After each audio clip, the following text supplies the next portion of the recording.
Baik, Assalamualaikum warahmatullahi wabarakatuh. Kenalkan, nama saya Renaldi Fahmi Abdillah, NPM 231705192. Di sini saya akan menjelaskan pertemuan 11, yaitu expert system.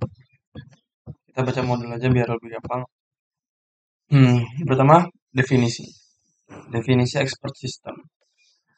Expert system itu sebuah program komputer atau sistem informasi yang dirancang untuk meniru proses pengambilan keputusan seorang pakar manusia dalam bidang tertentu.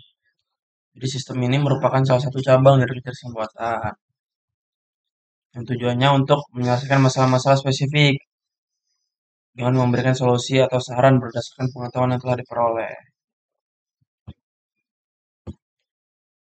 Jadi pengetahuan dalam sistem pakar ini diperoleh dari satu atau lebih pakar manusia seperti dokter, psikolog, mekanik, atau profesional lainnya yang disimpan dalam suatu knowledge base, basis pengetahuan yang berisikan fakta, aturan, serta prosedur relevan.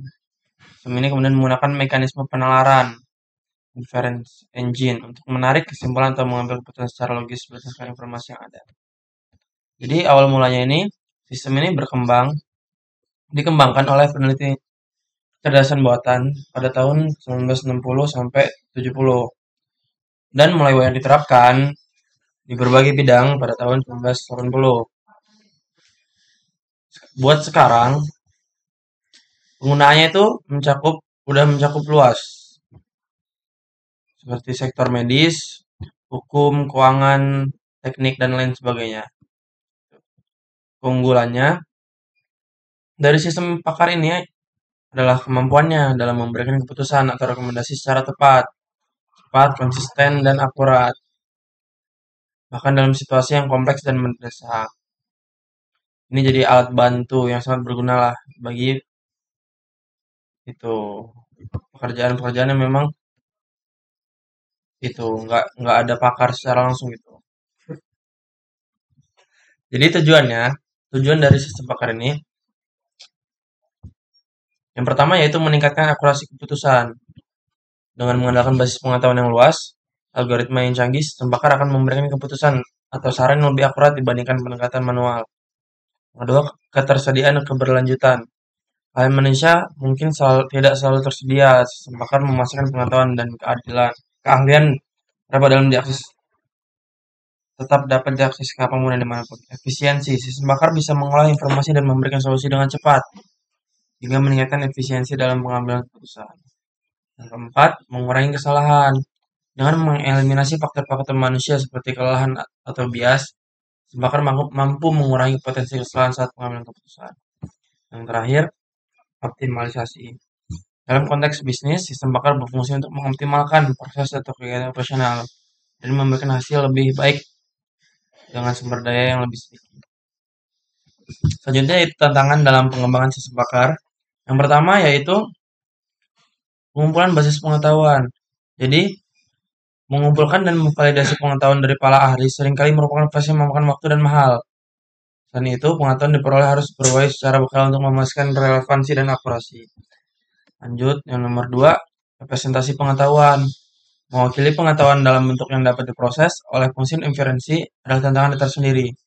Inferensi pengetahuan seorang ahli dalam bentuk aturan dan fakta yang mudah dipahami oleh sistem bakar memerlukan keahlian dalam model representasi pengetahuan. Yang ketiga, yaitu adaptabilitas. Sistem bakar mungkin menghadapi kesulitan dalam beradaptasi secara dengan situasi baru atau perubahan dalam domain pengetahuan. Yang keempat yaitu keberhasilan implementasi. Jadi kesuksesan sistem pakar itu nggak hanya bergantung pada teknologi, tapi juga pada penerimaan oleh pengguna. Jadi sistem pakar harus dirancang agar mudah digunakan dan dipahami oleh para pengambil keputusan untuk memastikan efektivitasnya. Jadi lanjutnya kita masuk ke komponen sistem bakar. Komponen pertama yaitu knowledge base. Knowledge base adalah tempat menyimpan semua informasi, fakta, dan aturan yang relevan dengan domain spesifik. Komponen ini menjadi fondasi dari sistem pakar dan memungkinkan sistem membuat keputusan atau memberikan solusi berdasarkan informasi yang ada di dalamnya. Selanjutnya yaitu inference engine. Inference engine itu adalah komponen untuk menganalisis informasi yang ada di knowledge base dan mengambil keputusan berdasarkan aturan yang ada.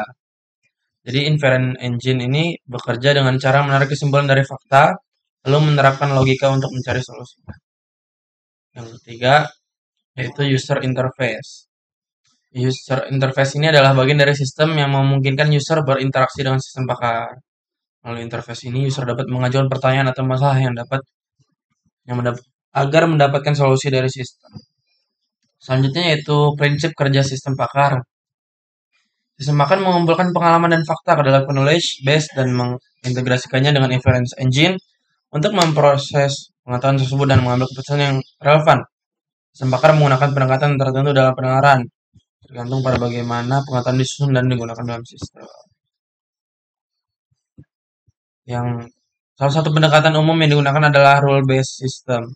Dalam pendekatan ini, pengetahuan dipresentasikan dalam bentuk aturan-aturan if then. Sistem akan mencocokkan fakta-fakta yang ada dengan aturan-aturan tersebut untuk menarik kesimpulan atau memberikan solusi. Misalnya, jika fakta menyatakan bahwa pasien mengalami demam dan nyeri tenggorokan, maka sistem dengan aturan yang sesuai dapat menyimpulkan kemungkinan adanya infeksi tenggorokan. Pendekatan ini sangat efektif untuk domain yang memiliki pola aturan jelas dan dapat dirumuskan secara eksplisit. Ada juga yang menggunakan pendekatan case-based reasoning dan lebih banyak. Selanjutnya yaitu teknik algoritma yang digunakan. Jadi algoritma itu ada yang pertama naive Bayes, itu menggunakan probabilitas untuk klasifikasi data, decision tree, fuzzy logic, dan ANN dan lain-lain. Ini hampir sama ML. Terus kalau buat aplikasi nyatanya ini ada MYCIN, ada prospektor, ada dendral. Ya, ini buat contoh-contoh aplikasinya. Mungkin sekian saja video penjelasan rekaman 11 dari saya. Bila ada salah atau kurangnya, mohon maaf. Pada Allah subhanahu wa ta'ala. Sekian, Assalamualaikum warahmatullahi wabarakatuh.